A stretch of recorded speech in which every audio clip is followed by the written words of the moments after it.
Hello, welcome along. It is our New Year's special here from Business Connections Live. My name's Steve Hunnard and this is Linda Present. And it's lovely to have your company as always. I hope your Christmas went really well for you and you had a fantastic Christmas day and the celebrations have maybe just continued into the week. If you are running a small business, I'm sure you've been back to the premises just to check things over, check those emails. If you haven't, well, listen, good on you. If you have, that's what business is all about these days, isn't it? Okay, then, it is our New Year's special. And what we're doing, we're looking back at some of the programmes that we brought to you during, well, 2014. And there were some real crackers out there as well. So as we get ourselves ready for 2015, another business year, another 12 months ahead of us, I wonder what those stormy waters of business will be holding for us. We'll look back on what we did last year and some of the advice and tips that we were able to give you. Now, one of the big programs that we had was concerning LinkedIn. In fact, we did a number of programs on LinkedIn. A lot of people looked into them. In fact, the most watched program on our YouTube channel is Steve Mills and LinkedIn. He did a number of different masterclasses on LinkedIn during the course of the year. And we're going to take a look at masterclass number 2. This is from Business Connections Live number 40, Steve Mills, LinkedIn Masterclass 2. On the show tonight, my guest is Steve Mills. Now, Steve has been on the show twice before. He's back again. We're going to be discussing all things LinkedIn. There's been a lot of changes on LinkedIn over the past couple of months, and it really does, particularly if you're a business. I think LinkedIn has changed if you've got business pages and things like that. But the power of LinkedIn is truly second to none. I think all these sites are fantastic, and I would say that LinkedIn's probably better from a business-to-business point of view. If I was more business-to-consumer based, maybe I'd be looking at something more like Facebook as the key, but all these sites have got their place. All of them work fantastically well. We all know, Facebook's a fantastic site for business, and LinkedIn is also sometimes called actually the Facebook for business. Mm-hmm. The one big thing that you can do right now that you couldn't do literally at the beginning of May is you can add articles to your profile. Just look at this stat here. This is really powerful. This shows that this particular article has been shared by 479 different people.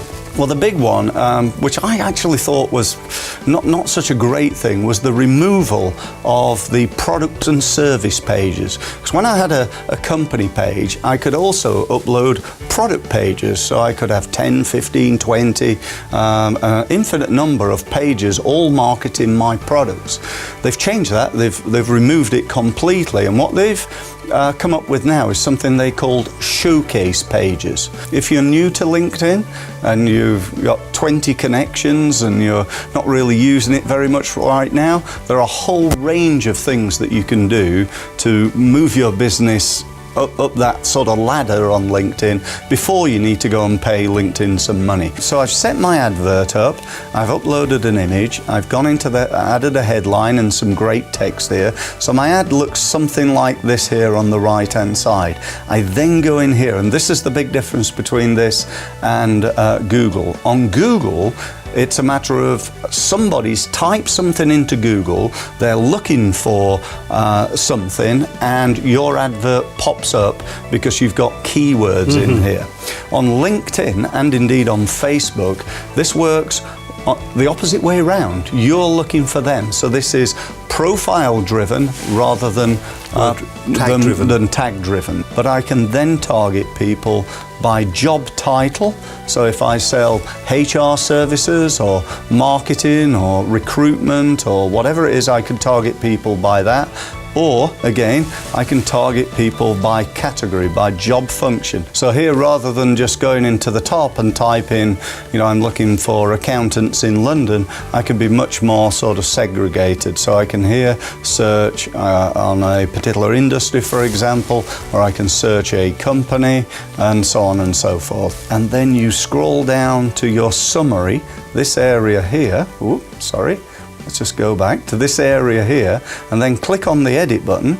Hey presto, on the right hand side, LinkedIn now tell you these are the words that you need to add in order to optimize your profile and to get found on LinkedIn. Okay, so the number one thing I would suggest that you do on LinkedIn is to be consistent. You need to use it on an ongoing basis. Number two, I would say, go and get some training. Make sure that you understand fully what you need to do on LinkedIn and all the different opportunities that there are. Most of the people I meet use 2 or 3 different ways. On my training programs, I teach over 40 different strategies for growing your business on LinkedIn. The last comment I'd make would be to utilize groups. Groups are an awesome opportunity. If you want a way of getting a message out free of charge to thousands, hundreds of thousands, and even millions of people, you can do that for free on LinkedIn groups. Thanks for listening.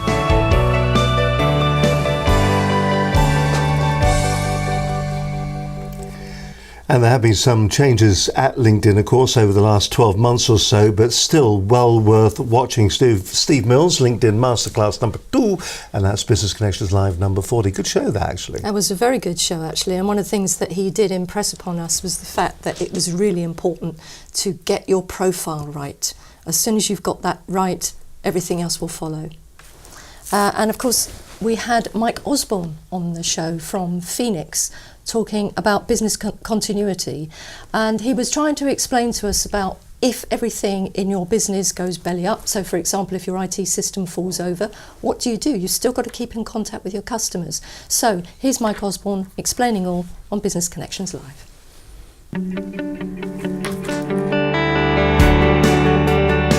Now, this week I'm joined by Mike Osborne, Managing Director of Phoenix Business Continuity Unit, an acknowledged leader and award-winning continuity and business continuity disaster recovery service.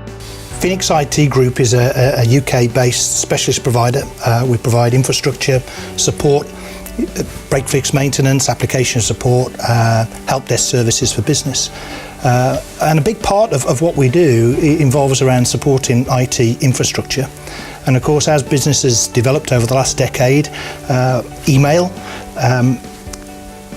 applications that give 24/7 availability of data on any device, being able to keep those businesses up and running has been a growing part of the Phoenix business. When you look at a lot of the things that have happened, the recent floods, if you go back a decade, some of the terrorist incidents that are fortunately beyond us in recent years, there's a whole profession that has kept business in London, particularly the big financial institutions, up and running through all those crises. The reality is one of the biggest drivers right now to people looking at business continuity is satisfying customer concern.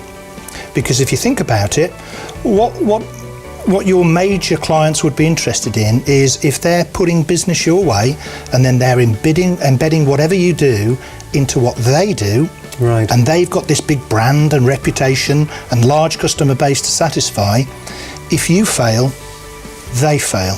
When you explain that there are business benefits to this, that you can grow an organisation on the back of having this, rather than it being yet another cost of doing business, they very quickly get it.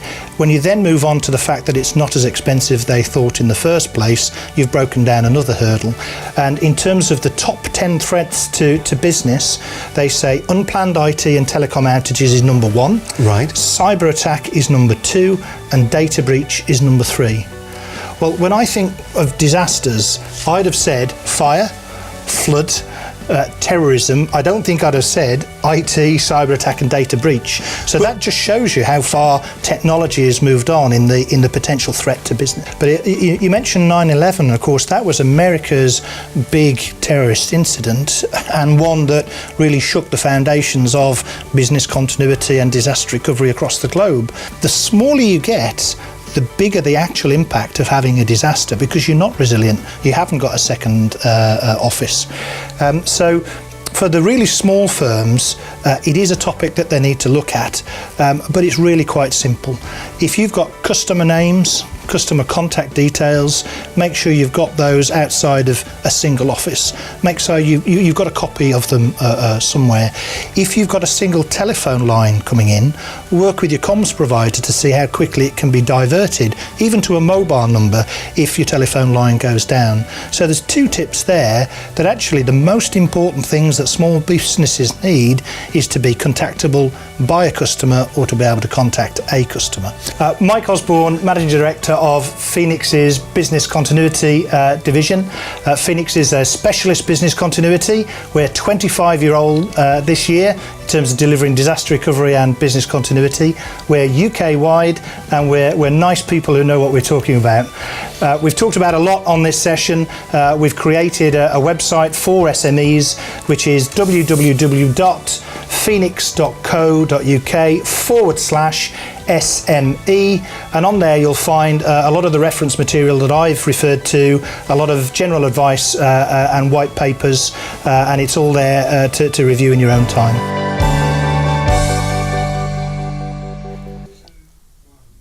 So that was Mike Osborne there from Phoenix talking about business continuity. And one of the things that he impressed on us while he was here was that business continuity should be seen as a business advantage and not an overhead. Interesting as well, fire, flood, theft and terrorism, just some of the areas. And of course that's changing on an ongoing basis. We live in a funny old world at the moment. Interestingly enough, we are also on the Bang forum, I think it's called Bang, on LinkedIn, where you get a lot of the companies that are involved in business continuity and disaster recovery. And it's had a great response to that particular video. Really, really interesting. And once again, we said this on last week's programme, on the Christmas special.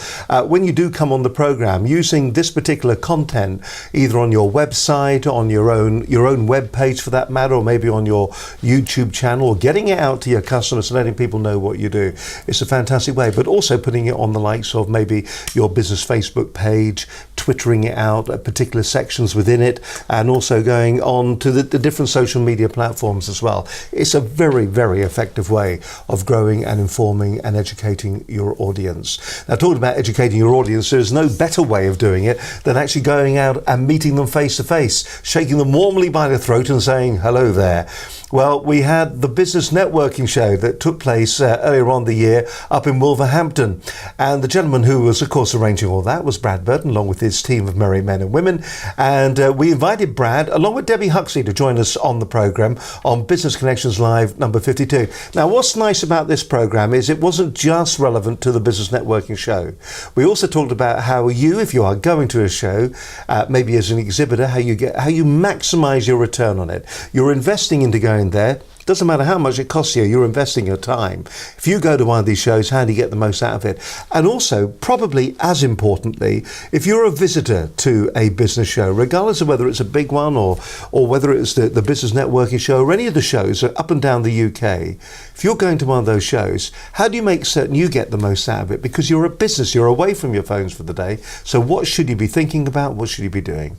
Well, Brad and Debbie, they summed it all up very neatly. And just to give you a bit of a taster of that particular show, here is Brad and Debbie on Business Connections Live number 52.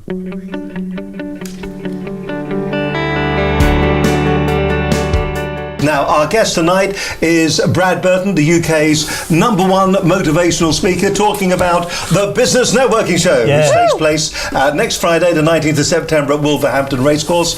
And also one of the keynote speakers, Debbie Huxton. She's the inspirational and motivational speaker. She's going to be one of the keynotes. She's going to be talking on the day.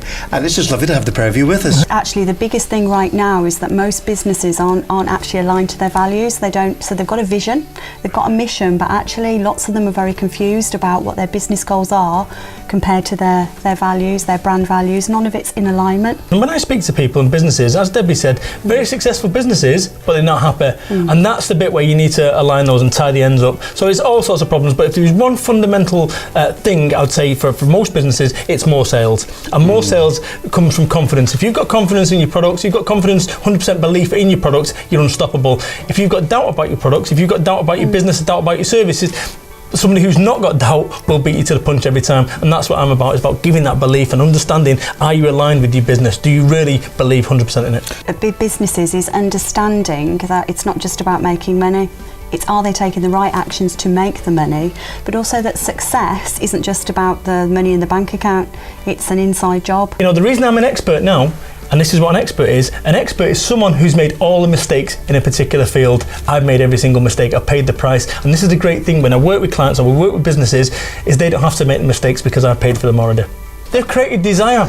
They create desire. I don't need to go into the Apple store when they launch next year and say, hello young man, can you tell me the benefits and the features of the Apple Watch? No, I'm already ready to buy. That's what you've got to do with business. Yeah. Create the conditions where people buy. And this is what we do in our organisation, and this is what we do with the business networking show, is to actually make it so it's desirable that people want to come along. So you've not got a superstar salesperson having to sell something to be talking about networking, talking about business, and actually once again trying to find that 100% belief in people. Because if you've not got 100% belief in your business or what you're doing, somebody who has got 100% belief in your same profession will beat you every single time. So if you've not got 100% belief in what you're doing, maybe you need to change it to something you do. And I'm going to be talking to all those people that have got that little bit of self-doubt about their business, a little bit of self-doubt about who they are and how they're showing up in their business. Because, you know, it's that thing behind the thing that holds people back. And quite often, you know, people are wearing masks out in the business arena, and it's really nice to know that you're normal. That was one of the biggest things that, you know, when I first started working with Brad, that I could bring to the table, is to understand that actually you're absolutely normal. Are you willing to risk it all? Right, and it's always a good question. Whenever you're running a business or you're doing anything, ask that question, are you willing to risk it all? And if the answer is no, then why are you willing to risk it all? Why are you doing the things you're doing? So you need to change it. That sentence changed my entire direction for the last 3 years, and that's what that book's just stacked with. The first thing about anything, you know, when you just said, well, once you've changed your mindset, that's the hardest part. Because most people, once they've changed their mindset, they understand that it's about managing that change. But it's to get to that place of change. And so a mistake is a mistake once. You make that mistake again, it's become a choice. And so then you have to question, why are you making those choices? One of the things I was about to say then is, for instance, people will work, they're so stressed out, so they're smoking more, they're overeating, they have a bottle of red wine in the evening, and before they know it, they're having 2 bottles of red wine, but there's a level of entitlement because I've got the business moving. And actually, maybe, just maybe, this is the thing, you almost wrap up business success, and that actually there's a level of entitlement that actually ends up creating you more problems than it actually solves. That's what I've encountered with a lot of business people who've had massive success, but they overeat, they're over-smoking, they've got bad health issues. And the health is so far down the pecking order.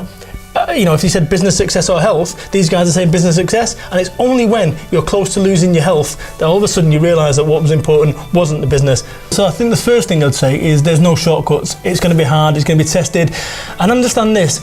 Understand the reasons why you do the things you do, and also where is your GPS for your life programmed to? What's your final destination? Where do you want your life to be? Same goes for your business. Program your GPS for your business, because if you don't, how do you know when you get there? Don't waste this opportunity. Don't waste this opportunity to create a life that you love. Why wait a lifetime? I'm going to be at the Business Networking Show. Come and say hi. I'd love to talk to you. If you've got any challenges, happy to help find some solutions. You know, life can be whatever you make it. It's just a choice. Lovely Debbie Huxton there, and a fantastic show with Brad and Debbie. It's interesting to hear that Brad was saying that he's an expert now. His definition was a good definition. We've got another definition here of expert. X is a has-been, and a pert is a drip. An expert, a spurt, is a drip under pressure. Suit yourselves. Listen, it is the new year after all. You are watching the Business Connections Live New Year special, and with me is Linda Bazant. Linda, who's coming up next? Next, we've got Mark Hughes, and he's coming on to talk about Facebook. Now, in last week's programme, we talked about LinkedIn, we talked about Twitter, so we're doing a lot of social media over the past year. And as I say, Mark Hughes talking about Facebook on Business Connections Live.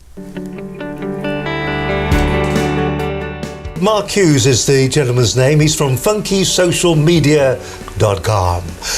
If you've been thinking to yourself, look, how am I going to integrate my Facebook into my business? How am I going to make Facebook work for my business? And you've been thinking to yourself, well, do you know what?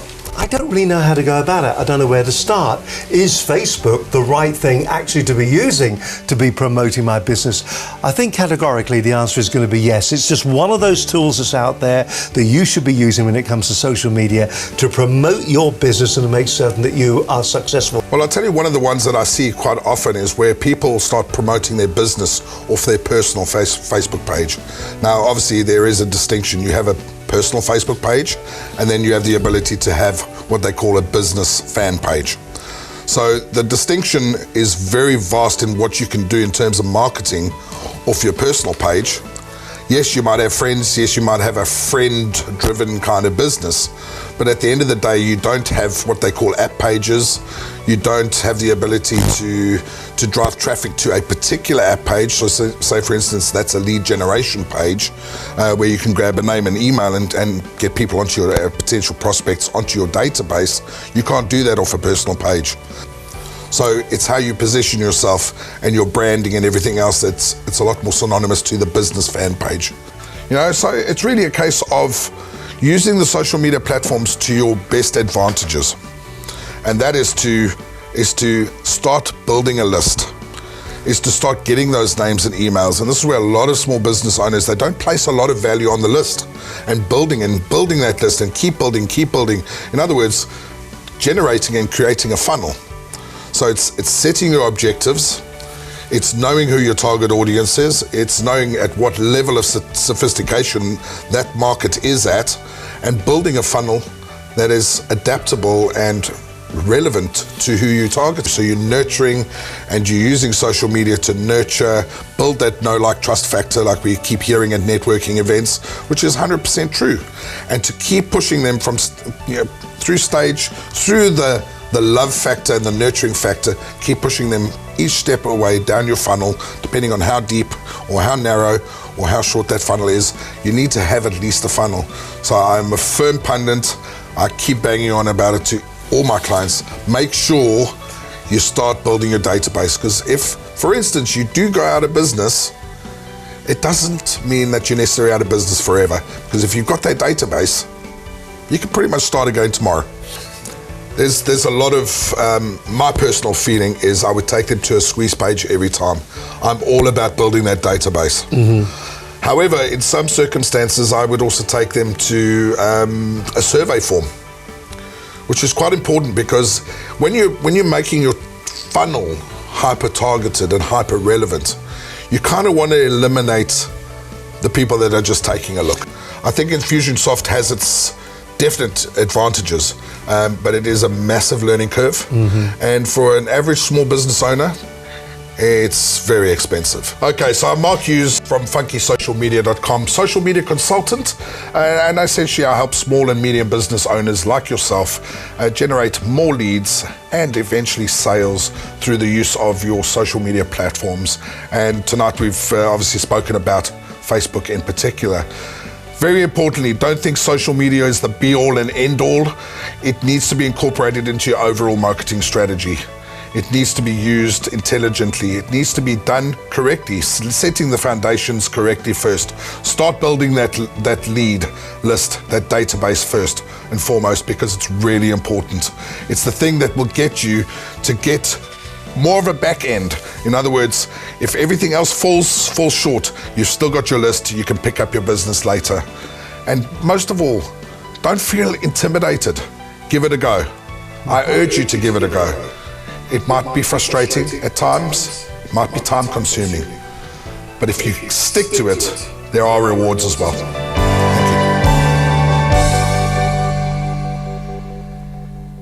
So that was Mark Hughes, Funky Social Media, and one of the things that Mark also said to us when he was in was he also spoke about the importance of your profile setup, because that increases traffic to your website. So remember that too. Also on the programme, we talked about funding, and we talked about funding as an alternative to going to your bank, because as we know, many small businesses have problems going to their small bank, and quite often they get a no. So what are the alternatives as far as funding are concerned? Helene Panzarino told us all about it.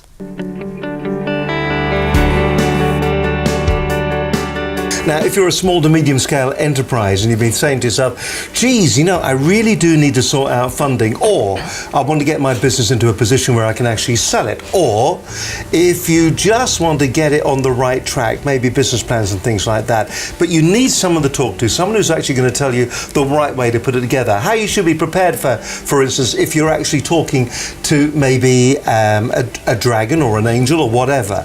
What do you say to them? What do you say to them when you're standing there? I mean, we were up at the business show last week, and there was a whole host of different companies up there. A lot of people give intuition when it comes to how you should approach funding, how you get it, and how you present your business to someone that you want to fund it from.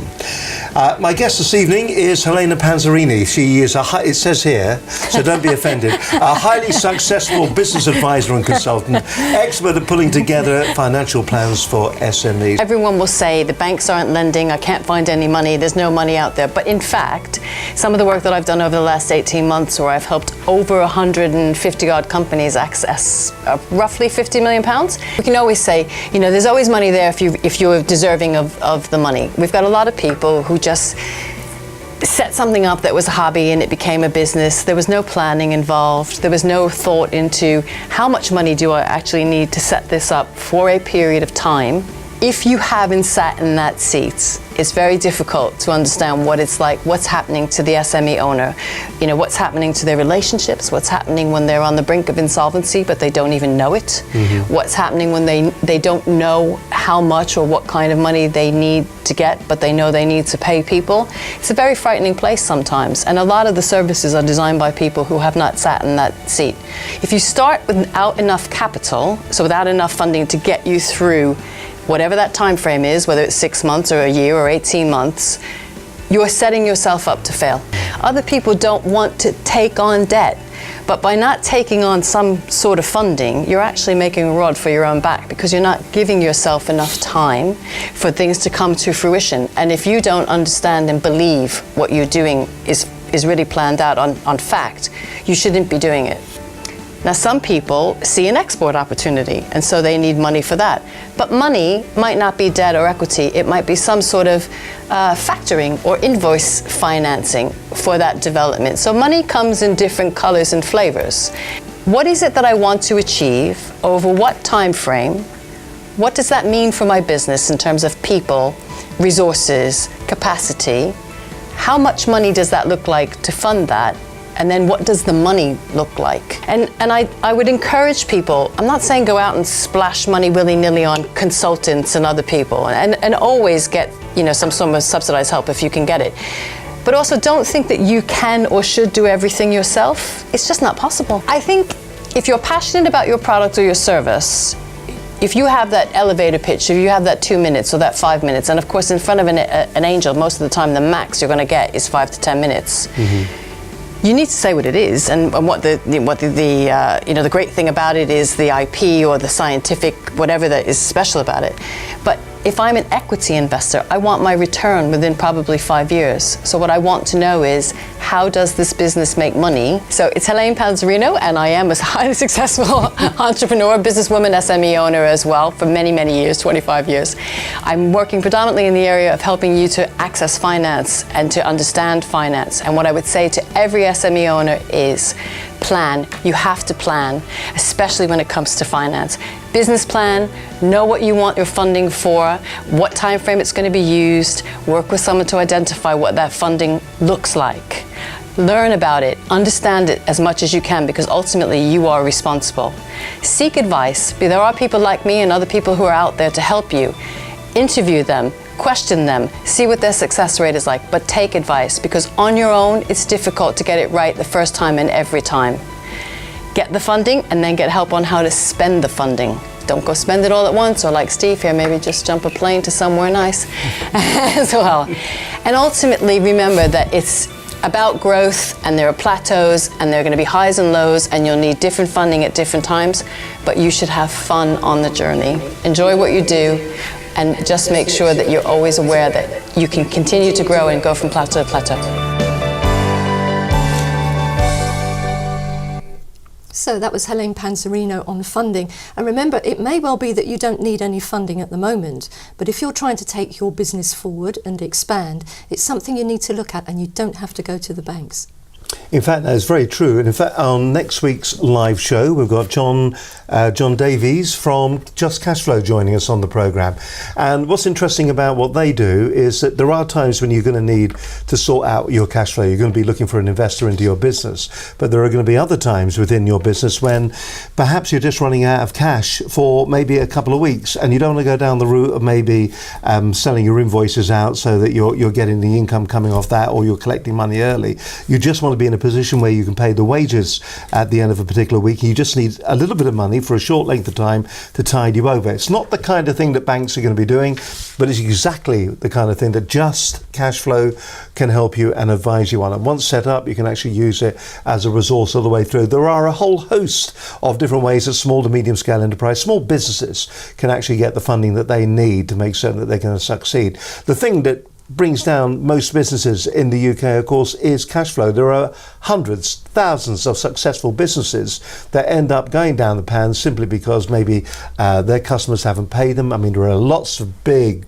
clients out there who are taking the mickey, quite frankly. Instead of 30 days, they're taking 60, 90, in some cases 120 days. They're doing everything they can to actually slow down the money going out of their account. And I think that this is really a message to the large business owners. The difference between what you do and what a small business does is very simple.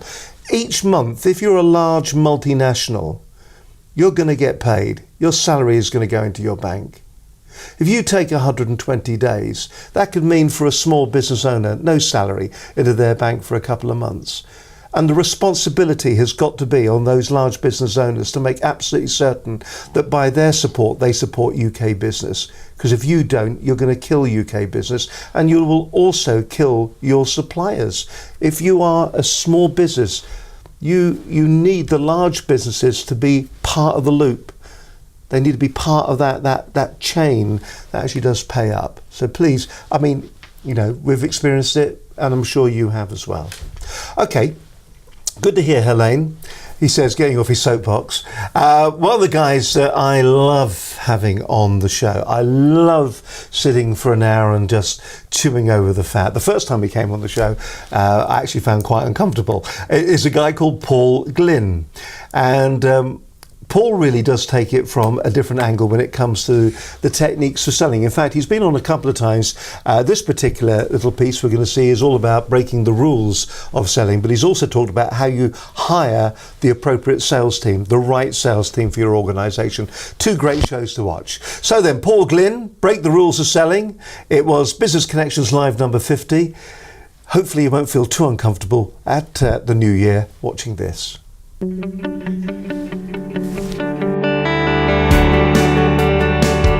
Our guest tonight is Paul Glynn of Sadler Training, West M25. Basically stop selling and look for people's, what we would call pain. That's to say, what people are really concerned about on a personal level. If we stop looking at interest and stop looking at features and benefits and actually look about what they are really interested in, that's to say their problems, we start there and finish there. Yes, features and benefits are going to be important, but only much later in the process. So we don't start there, we actually start with what people are really concerned about. And when I occasionally go out with salespeople, because I'm asked to do that sometimes, and actually sit through, I don't say a word, I just sit there and just observe. It is absolutely extraordinary how even good salespeople really have just one train crash after another. It's just extraordinary. This is typically how we think we should be selling, right? We've got some sort of rapport between us, we do that wonderful needs analysis, yep. Right? I then do some sort of presentation, tell you about the features and benefits, yep. Right? Okay, and then I ask you some clunky clothes, if I could do those for 50 quid, would you take it, or something like that? You know, some sort of half Nelson, yep. Or whatever it is, clothes, and you say, oh, don't know, might be, let me think about it. There is this idea that pain is a business problem, right? But I'm not talking about a business problem, I'm actually talking about how someone actually feels about it. Now we've got a real situation, we've got a real live example. They're absolutely reliving this very annoying situation. And at the moment, we're still at a business level. It's a business level problem. But then we go one stage further and say, how does that make you feel, the fact you're losing thousands of pounds over this? What's uncomfortable, the reason why this looks uncomfortable, by the way, is because we're trying to suggest that people should sell in a different way. That's the uncomfortable bit. For the buyer, it's not uncomfortable at all. What this actually, I know we're being very analytical right now, but what it actually comes across as is a business conversation. That's all. Would it surprise you if I told you I've only done 3 proposals in 5 years? For example, recently I had a meeting with an old contact of mine, and I said at the beginning of the meeting, if it's a yes, then I need to have a meeting with your CEO. Are you going to be happy with that? And she went, yeah, okay. And that's what I've got next week. So that was the yes. Okay, so that's the upfront contract. We then work out what the pain is at a personal level, not a business problem. Why on earth should we bother to fix this? If it's not big enough an issue, then let's not do it. If it's something that's burning and has got to absolutely happen, then we can help. And it tends to be 3 lots of pain in actual fact in order to be able to be sure we can actually get the commitment we want. Sandler, David H. Sandler, was an American who was actually figuring out that it was very, very hard to sell. He wasn't particularly successful at the selling stuff. And he said, well, wouldn't it be nice if the client, the prospective client, did most of the work, rather than so I didn't have to work so hard, And he looked into what was then quite a new human psychology theory called transaction analysis. So he worked with the transaction analysis people and figured out that there was actually a way of being able to make that into a sales process. And in fact, working with our natural suspicion, if you like, and putting that with NLP, neuro-linguistic programming, we always go back to that, I know, and putting those things together, he actually worked out for himself a process that he could follow that seemed to work. So my name is Paul Glynn from Sandler, West End 25. I empower business people through assessments, training, coaching and mentoring to get more business using the counterintuitive Sandler communication process. So the main points I want to leave you with is you are told again and again to go out and tell people what you do. They don't care. Nobody cares. They are only worried about their own problems. So start and finish with those. All buyers lie all the time. They don't mean to, but they just do. Nobody likes being sold to, so stop selling and let your prospects close themselves. But to do all that with confidence, you're going to need a bulletproof system.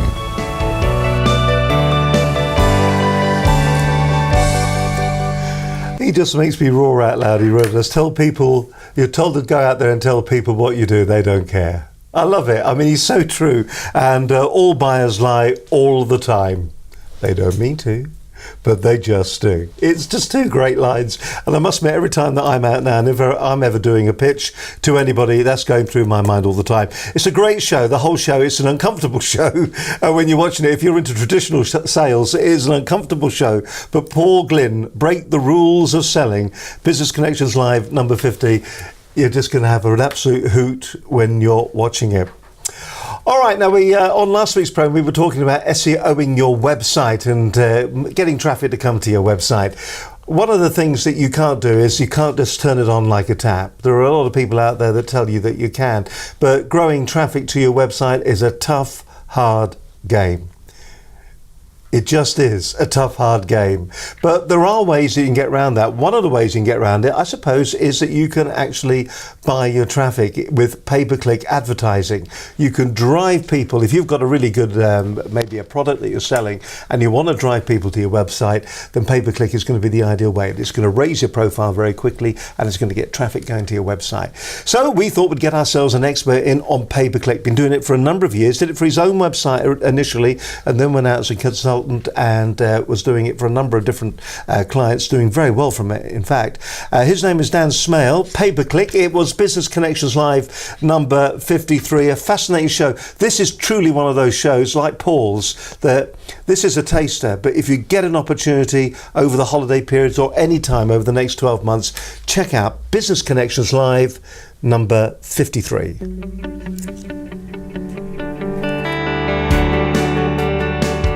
My guest this evening is Dan Smale. He's the owner of the Client Factory. And tonight it is pay-per-click management. Pay-per-click is what you do when SEO either hasn't worked yet or doesn't work to get yourself a presence on search engines like Google. You can set up a pay-per-click campaign and you can be number 1 on Google in 5 minutes. The question is not can you get there, the question is can you afford to be there, can you monetize it, can you make a profit out of it. So now the main platform for pay-per-click is Google AdWords, and within that platform there are different types of pay-per-click. So what most people think of as AdWords and pay-per-click is in fact search marketing and showing ads to people that are searching for what you do. But an equally big side of Google AdWords and pay-per-click is display. If you're an online shop, an online retailer, e-commerce, then the click can be tracked right the way through to the sale. And with a number of clients, we're able to say, that's what you spent on pay-per-click last week, that's how many sales it got you, that's the actual total revenue from sales. Because they just don't put the time in to learn how to do it properly. And Google's default settings are all about the most traffic. And it's not about the most traffic, it's about the most cost-effective traffic that produces results. People are lazy when they search. People will type in 2 words every time if they can avoid typing in 3 or 4 or 5. There are some exceptions to that, more sophisticated searchers, but the majority of people, if they can get away with typing in scooter, they'll type in scooter. The longer the tail phrase, the far greater the statement of intent that the searcher is making. They're less general, they're less vague, they're more serious about the search. They're looking for something very specific. So yes, of course you want to grab those people and you want to take them to exactly the right page. So proper campaign structure is important so that your keywords are not competing with each other. You don't want your micro scooters keyword competing with your mini micro scooters keyword and you're bidding against yourself. That's how you should grow a campaign organically. If it works, spend more. If it doesn't work, stop doing it. I don't want to run campaigns for people where it's not working, and probably 3 out of 10 don't, because they can't compete online, they haven't got the right pricing structure, they haven't got a USP, so people get there and they just move on to the next site. But if you have a good product or service and you have something going for you that you want to get the message out there, pay-per-click is a very quick and easy way to do it. The most common mistake that I see is people starting with SEO. They build a website and they start ploughing money into SEO. Cart, horse. Get it the right way round. Start with pay-per-click. Pay-per-click, instant. So you set your campaigns up, you drive your traffic to your website, you monitor that, you track it, you analyse it, you look what the results are. If it's working, then you invest the money in SEO to reduce the reliance and cost of pay-per-click over time. Good evening, Dan Smale of the Client Factory. We specialise in online marketing and in particular in pay-per-click. So this evening we've been talking about the different types of pay-per-click, and it's important to realise that search pay-per-click and display are 2 very different animals entirely. On the one hand, you've got people searching for your products or services, and obviously that's an ideal time to get in front of them. On the other hand, you've got display pay-per-click, which uses different platforms like Google's display network, but also LinkedIn and Facebook. That's proactive marketing. There's no search involved. You're getting out there to an audience that you've defined that you want to show your message to. Some of the do's and don'ts on pay-per-click. You can of course try it yourself. It often isn't that cost effective. There's an awful lot that you can learn about Google AdWords if you've got the time, but what do you value your time at? So do take some professional advice. It's very, very easy to spend money on things like AdWords. It's not always as easy to monetize them and get a result. Smale from the Ads Factory there. A fantastic show, actually, and our thanks as well to Dan Smale on pay-per-click. That's Business Connections Live number 53. Interesting point he brought up there as well, cost-effective traffic. If you're spending too much for your traffic, then you're probably losing money. Dan can actually help you out. You can find the details for Dan Smale and the business right below this particular programme as well. So then, we all say we have a book inside of us, don't we? We certainly do, Steve. And Annie Knight from Wiley Publishing came in to talk to us about the 4 Dummies series. And here she is talking to us on BCL 51.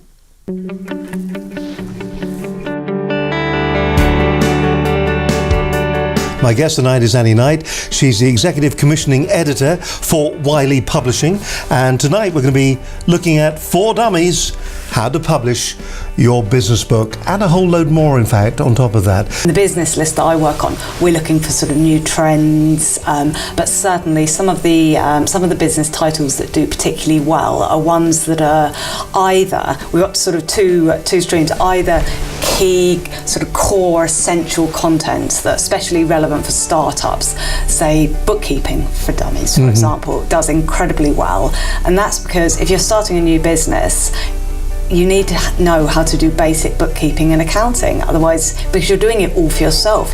And marketing for dummies, selling for dummies, these books do really well. Project management for dummies, because they're core skills that you need if you're starting up, either as an entrepreneur or an owner of an SME, and you need to know how to do those things. So those type of books, if you could think of a subject that's a core skill for any small business owner, then you're onto a winner, really. All of our authors are experts in their subject, but they all have to follow the same guidelines. It starts right at the beginning. The table of contents has to be set out they're all set out exactly the same way, and the book's divided into parts. It's usually about 5 or 6 parts. You all start off with a getting started part. That's part 1, and that's an introduction to what the book's going to cover, and then you have a part 2, which could be a planning chapter. It's still sort of introductory level, but it's getting a bit more into the topic. The authors that we choose empathise with the readers. No, the authors aren't dummies, and the readers aren't dummies either, and the authors know that, and it's just a matter of harnessing the intelligence of the readers, raising their confidence, getting them to trust the authors and getting them to trust the brand, and then they will learn from the books. Readers like the part of 10's chapters in particular at the end of the book, but you've got your top, you can sort of skip to it. The whole structure of the book, you're meant to be able to go to any part or any chapter and understand that chapter in its own right without reading any of the rest of the book. In terms of finding authors, it's more often than not, I will seek them out and I will approach them, and sometimes they're from larger firms, sometimes they're not. Sometimes they meet people that own startups, and they happen to be a fantastic author, and it's a mix. The average for dummies books it could be anywhere in between 300 to 400 pages, generally speaking. Some of them are a bit shorter, but it might be because it's more of a specialist niche subject. But generally speaking, it's sort of in between 300 and 400 pages. And so we give feedback to the authors. They then come back to us and say, okay, we think it's ready to sort of submit now, and we have a look at it and decide whether they're right or not. And then we submit it to the project editors, who look at it in even greater depth than we do. And they're much more detail sort of oriented, the project editors, and they're the ones who approve it when it's finally ready. Then we offer the author a contract, and that process can take several weeks at least. And that's when the author's written the first draft, and so that is the hardest part: getting that sample chapter and table of contents down, getting the tone right, getting them to understand how to empathise with the reader but not patronise. You've got to be on the side of the reader. You've got to. That's how you can really sort of teach them about a subject. Well, I'm Annie Knight, and if you've been watching the rest of the programme, you'll know that I've been talking about our For Dummies series, in particular the business and management list, which I commission titles for.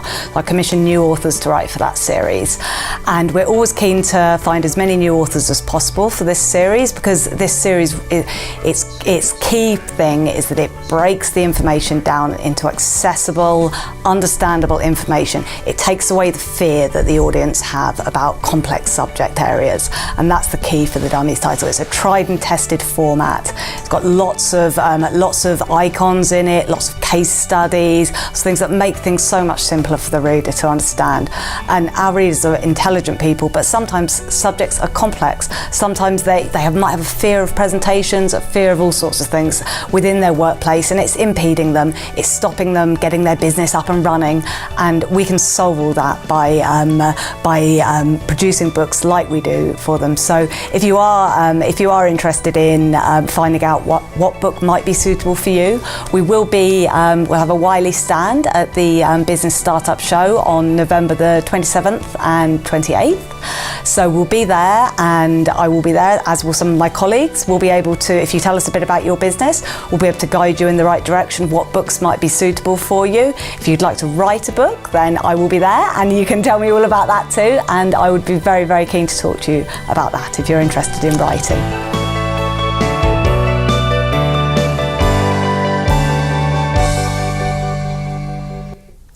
So that was Annie Knight from Wiley Publishing talking about the For Dummies series, and of course on the programme we've had various guests on that have written for the For Dummies series, not least of which was Stephen Thomas, who did business networking for Dummies. The Dummies series actually look at complex business subjects and turn them into plain English. Actually, one of the nice things, if you do go looking for the Dummies series, there is a terrific application online where you can create your own front cover for a Dummies book. So working with Steve Hyland for Dummies. I mean, could you imagine that? It's a fantastic way, you know, organising birthday party for dummies. You can put together your own cover as well, a bit of a spoof. Very, very popular part of the website, drives a lot of traffic there once again. So great fun. Annie Knight, lovely lady, and she was, by the way, at that show that she mentioned in there, and she was talking to people who wanted to write books. And if there is a book inside of you, maybe you should get in touch with Wiley Publishing. Michelle Turner-Davidson is our next extract. Women in business. What we were talking about was not only women in business, but we were also talking about men and women, but predominantly women in business, and how sometimes it's a little bit weighted against women. You often read about it in the newspapers about this glass ceiling that seems to be more female focused. Well, people like Michelle Turner-Davidson, Michelle, they're looking at trying to resolve that. They're trying to give advice, trying to give help, trying to give motivation to women in business so that they can really attain and actually get to the point where they achieve everything that they feel they can. So it was a fascinating show, once again, a little bit lighter than some of the other programmes that we've well, maybe not so business orientated. When I say lighter, the topic was very serious, and I think you'll find some of the advice that she gives in this really quite interesting. You want to watch the whole programme? It was Business Connections Live 57, but if you want to have a bit of a taster, here's Michelle right now.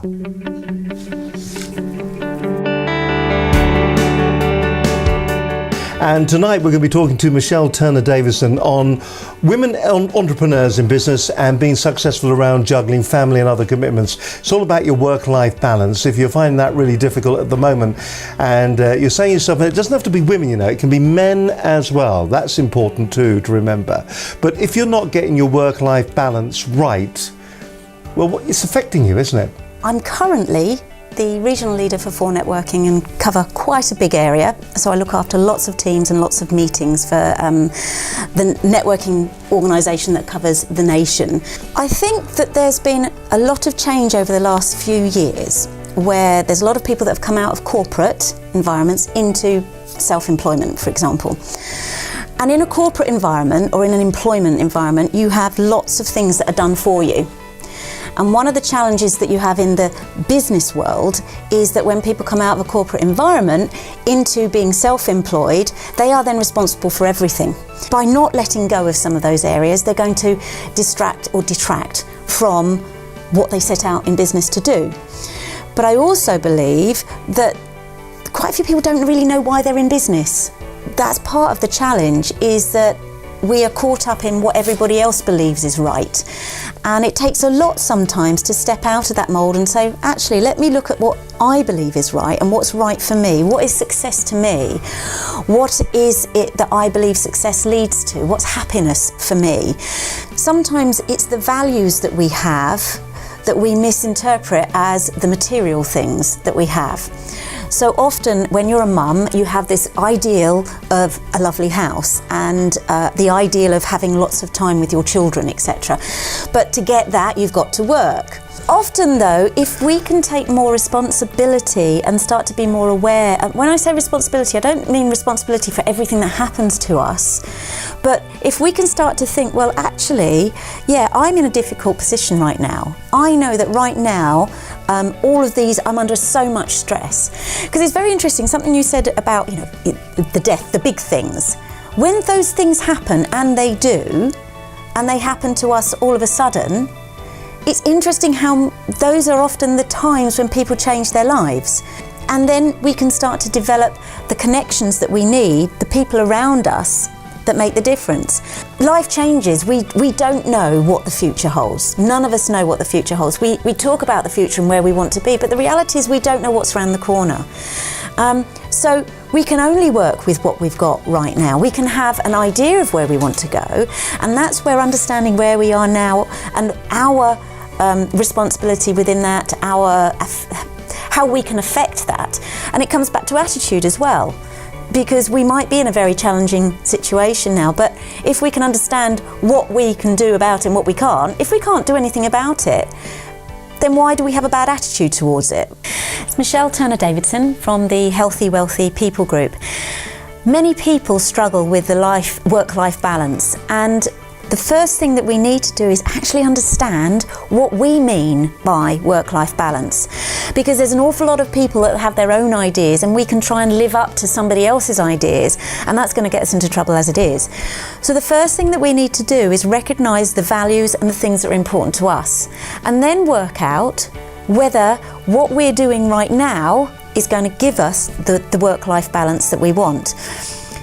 There are some constructs in there that are very difficult to get round. So actually sometimes we need a bit of help to work out who we are and where those values stand.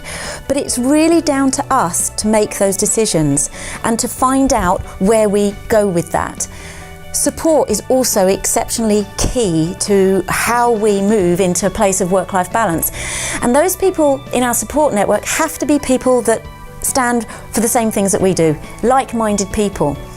So the first thing that we absolutely need to do is to work out who we are, and maybe use some tools to do that, maybe ask some questions of ourselves, and start to be a bit more honest about what we need, what we're looking for in our lives, and don't expect it to happen straight away.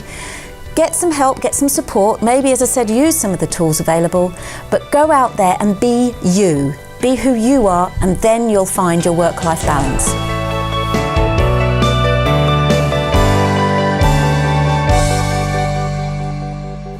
So that was Michelle Turner-Davidson on Business Connections Live 57, and she was talking about women in business, and she was trying to explain that you need to be yourself, know your strengths.